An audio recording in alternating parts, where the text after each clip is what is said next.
Hi, everybody, and welcome to another episode of Circle Up and Get Real, where we talk about things that matter. And there goes my email. I was going to shut that off. I forgot.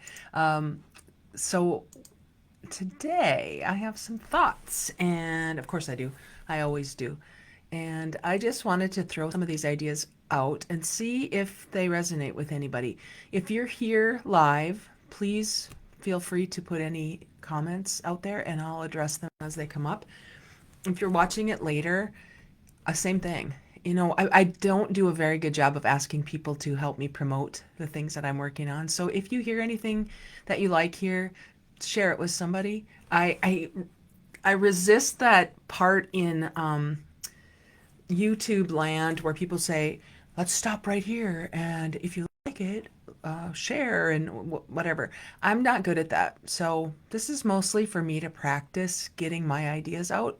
And my biggest desire, I guess, in my work is connection. So, of course, if there's anybody that would connect with the messages that I share, I would love to meet them and have conversations. Anyway, all of that to say, today I wanted to talk about how we make decisions and choices because there are so many, so many choices to be made any day of our lives, and we don't often think about how we do that.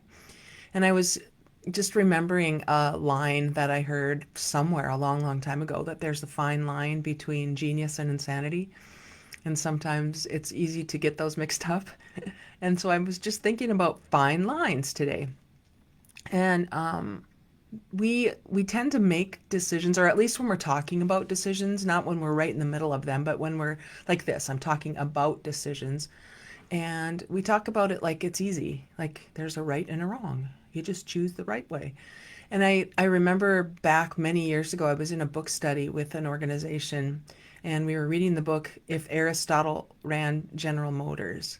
And one of the first conversations we had was the easiest thing to do is make the decision between right and wrong. That's easy. The harder decision is between right and right.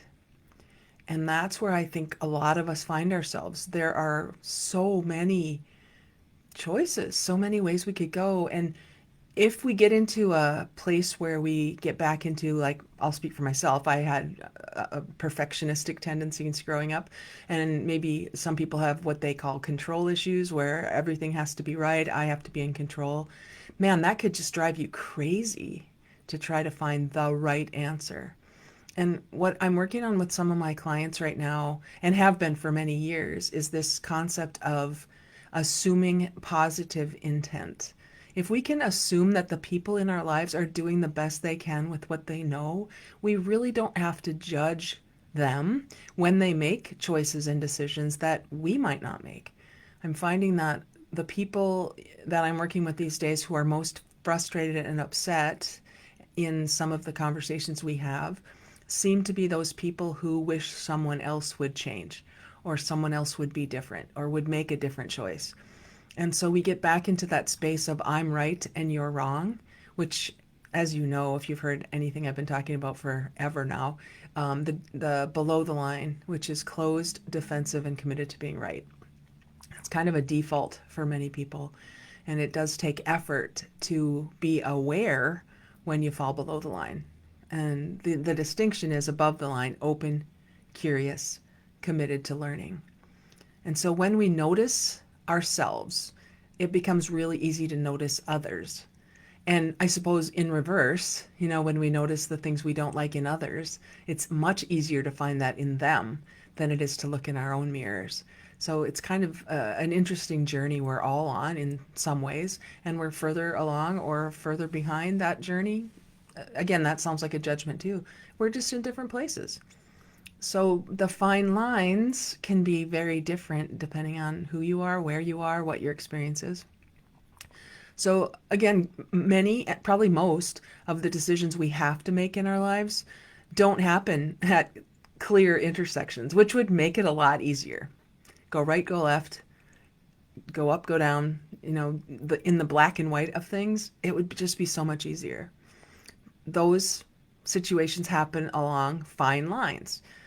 And I want to talk today about a few of those distinctions I've been thinking about between being and doing.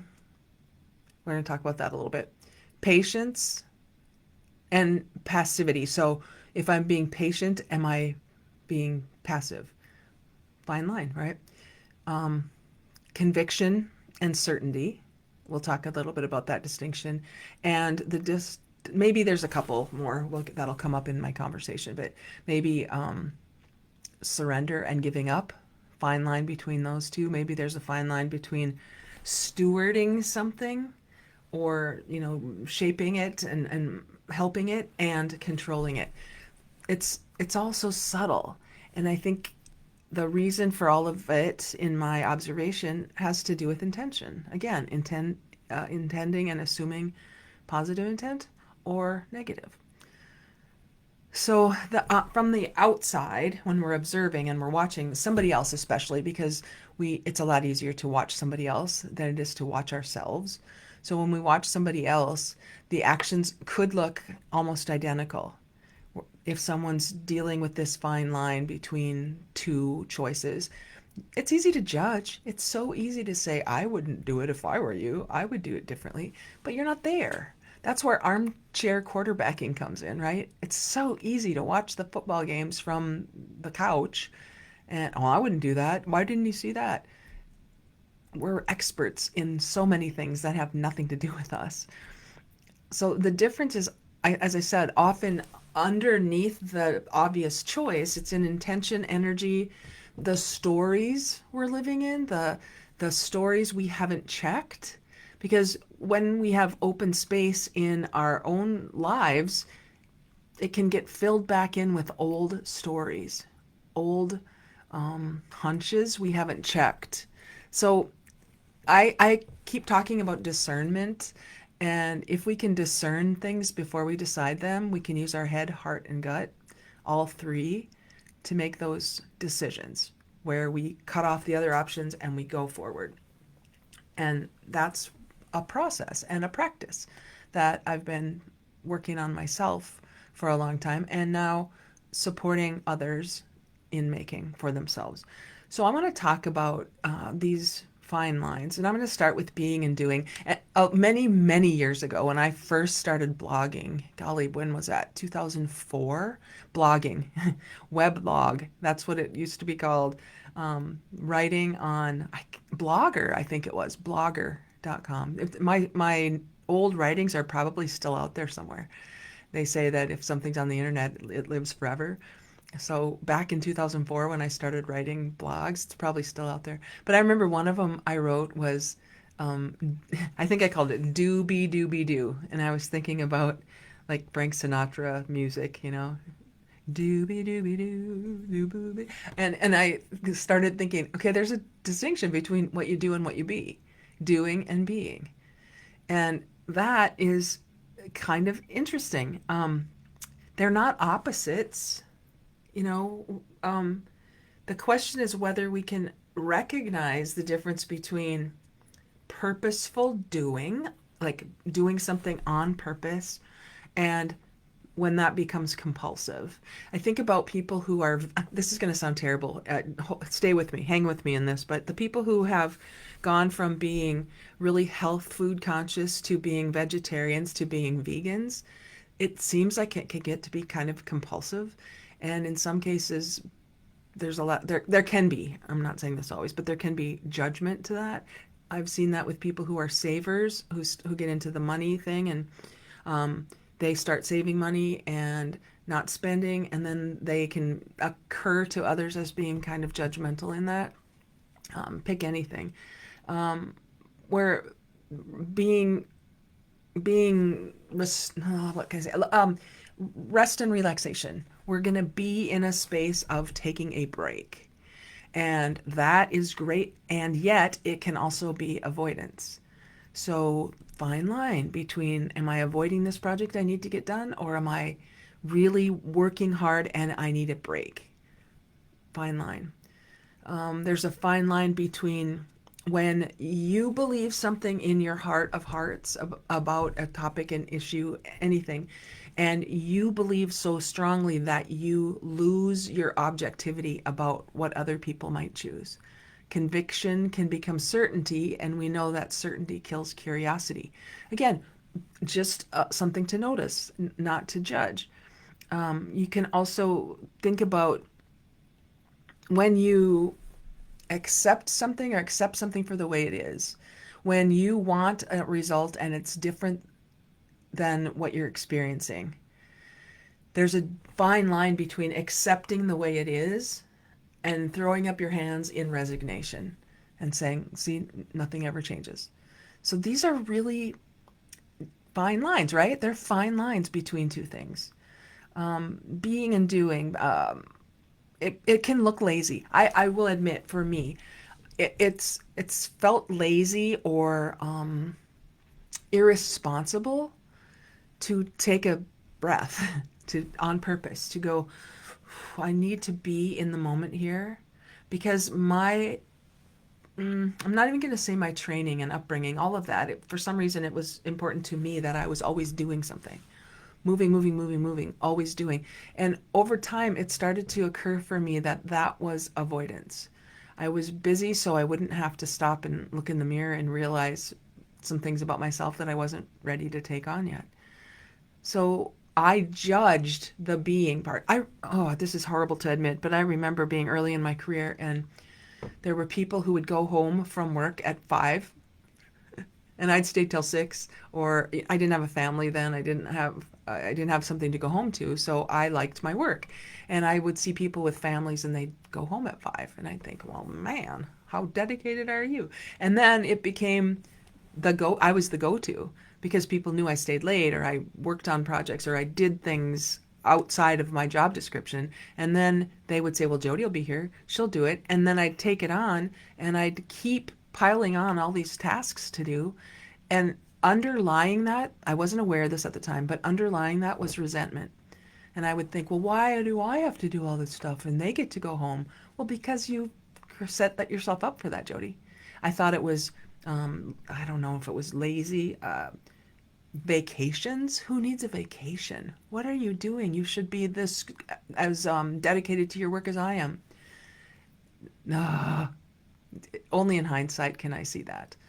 But that was a fine line between being and doing. I thought doing was way more important. And what I realize now, many years later, without a clear awareness of the being you're operating in, you could do things resentfully. You could do things as a martyr would, like I was back then. And then the doing is tainted. Whatever you do is tainted with some sort of negative beingness. So in that space, I think it's really important to just be aware of that. Kathy, I know, do we do, right? One of your dad's favorites, Kathy. And when that occurred to me back then, I thought it was funny, but I've never forgotten it. And then to me, that is that fine line between what I be and what I do. So that's the first one I wanted to talk about. I kind of alluded to the others: acceptance and resignation. If I accept that this is the way it is, does that mean that I'm giving up? And I remember another time in my career, I had a coworker who hated the saying, it is what it is, because he saw that as resignation. He always thought he could change something. There was never a bottom line to anything. It was always possible. And yes, I love that. And at some point, there is the way it is. And we can either beat it to death and keep going, or Seth Godin said in one of his books, The Dip, he talked about cul-de-sacs and I suppose sidewalks. I don't know if that's true, but cul-de-sacs we get stuck in a cul-de-sac and we can't give up because I don't know what, that would be failure. I don't know why we can't give up. And acceptance of the way something is and resigning yourself to that are two different things, but it's a really fine line. Conviction and certainty, I already kind of alluded to that one. I have conviction for this project. I have conviction for this point of view, for this value, for this, let's just use a color. I always use colors. Red and orange are my favorite colors. And so I am convicted in my love of red. My car is red. My bike has red accessories. I just really like the color red. And if I were convicted about red, like everyone needs to like red the way I do, that would be certainty. And that would be my way is the right way. And certainty, boy, it shuts down everything. If there's certainty about a position or a point of view, take this to any of the dialogue points that show up in our lives, that shuts everything down. Certainty kills curiosity. And curiosity is what opens conversations, in my opinion and experience. So, fine line between what I'm convicted about and what I'm certain about. And then the last one I talked about, there were two that I was kind of um, alluding to. Surrender and giving up is sort of like acceptance and resignation. Um, and you can think about either of those in the language that occurs for you, but it is a fine line. Stewardship and control. Let's talk about that one for a second. If you think about leadership in any organization or any context, what we do on Mondays in our Enlightened Leadership Lab is we define leadership as the willingness to go first toward a destination, even if it's not certain. So somebody who's willing to try something, somebody who might, this is another example in my own life of a coworker who I identified as a ready, aim guy. And he needed all the facts, he needed everything to be lined up before he took any action. And I'm the opposite of that. I err on the side of action, as I said earlier. Ready, fire, aim, maybe. And I realized for me that I can clean something up if there's something to clean up. I mean, if I take action and I need to clean it up, I can. But if I never take action, there's nothing to clean up, but there's no movement, and there's no movement towards something. So for me, that was a big distinction. And I just think about how I was in my head about my way being the right way. This is the same guy that it is what it is, the same guy. So really interesting. There's really not a right and a wrong to a lot of this. There's a what works and what doesn't, depending on the outcome you want in your life. And I think about goal setting and all of those things that we've been taught forever, and how I resist that rigid goal setting. Put it in your mind and go toward it, because I think there's so much more that could happen if we were open to the possibilities instead of closed to my way or the highway. And that's just me, but I've seen so many more opportunities come my way when I'm not so closed to the way I think it should be. So these are some questions that I keep rolling around in my mind. And I don't know the answers to these, but this is what I love about this podcast and conversations like this, because I'm working on things like getting out of certainty and staying in curiosity. So, what makes two nearly identical behaviors that I'm observing from the outside come from entirely different places? I really do believe politically right now, let's just grab that one. I really do believe in America we want very similar things. If we say we love our country, if we say we love, we're patriots and we care, I really do believe we do. We're coming from two completely different starting places, however. And so if we can stop long enough, stop the fighting and all of the name calling and the pointing and, I think we'd find we're kind of the same. We have the same outcome in mind. But it doesn't happen when we think everybody needs to see the world the way I do and from the place I see it. So I wonder about then in the doing of things, if I can go back to the energy behind it. And in anything, any decision we have to make, what's the energy behind it? Am I coming from a place of scarcity, from fear? I'm taking this action because I'm afraid of what will happen if I don't. And then I take an action, but it's not really toward the outcome I want. It's to stay away from what I'm afraid of. And so there's a lot more to this than meets the eye, especially from the outside. And I've also been asking a lot of my clients lately about what signals their bodies are telling them. Because if we're aware of for me, it's my jaw and my shoulders. When I feel I'm in a space that isn't the best for me, my body will tell me because I get tense and tight and worried and a lot of different things. If I could just take a breath and go, what's really happening here? You can go back to my Substack post on Monday where I wrote about the bat in my bedroom. Ugh, that was irrational. And my body was telling me something, and it was irrational. And I had to work through that. I, I never want to work through that again. So I'm hoping I learned some lessons that would give me a different outcome. But I think coming from a place in the world that bats are bad, they're whatever it is, bats are not bad. They have a purpose. They eat mosquitoes. They're but my conviction on something, if it gets too tight, it becomes certainty and it doesn't allow for any other point of view. So I just have to imagine for you, anybody listening to this, that you might see things a little bit differently than I do. And if we're too rigid coming into the conversation, there will be no movement on either side, no movement. And I go back to something I learned from John Miller. Learning equals change.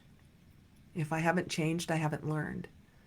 And because my number one strength in the Strengths Finder assessment is learner, it makes sense that I'm always looking for ways to learn. And that means I'm looking for ways to change. And that means I'm um, not above opening my mind up to a different point of view if I have more information or if I invite my heart into the discernment process and my gut will tell me something.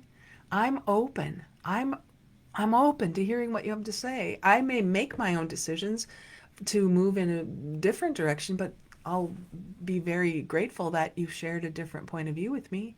That's just me.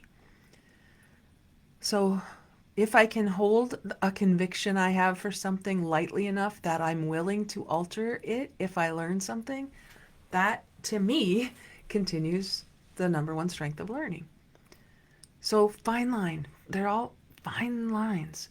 And I think if we can get to the point that discernment is our capacity to feel the difference between those two things that look a lot alike on the outside, that's a skill we can get better at. And that's also a skill that will invite more people into dialogue instead of having them leave an interaction that we could call communication without having any movement. And to me, right now, we're in a place where movement toward or away, well, movement toward, let's go there. Movement toward what we truly desire would be a super great way to start any conversation. What do you truly desire? And what I'm learning when that becomes the impetus for any kind of conversation, it helps us understand our own value system, our own internal compass. And some people are wired in a certain way that it's just the way they're wired. And if we get mad at them and blame them for not being like us, how is that building any kind of relationship? Well, it is. It's building a relationship and we're relating, but not to each other. We're relating, next to each other maybe.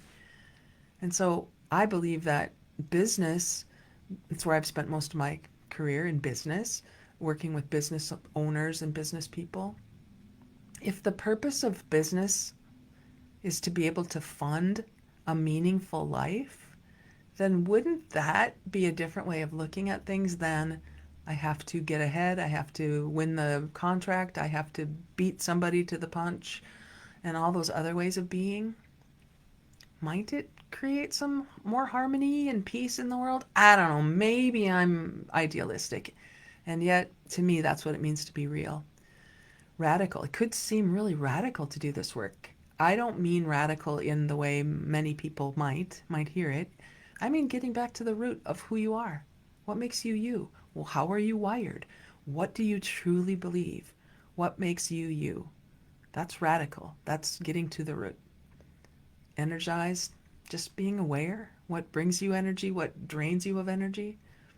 Authenticity, be yourself.